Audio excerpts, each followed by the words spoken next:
अरे दर्द होला नारामी कालाई में, कपड़ा के धोवाई में ना।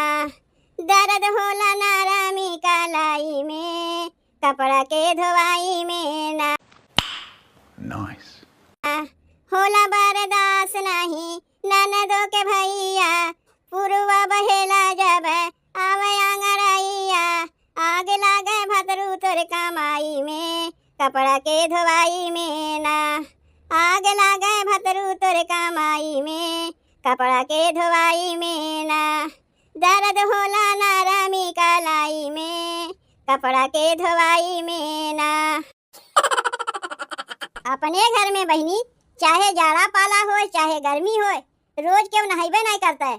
कहियो मन में आए तो नहाए लीन, नहीं तो रोज रोज के नहा जात बा।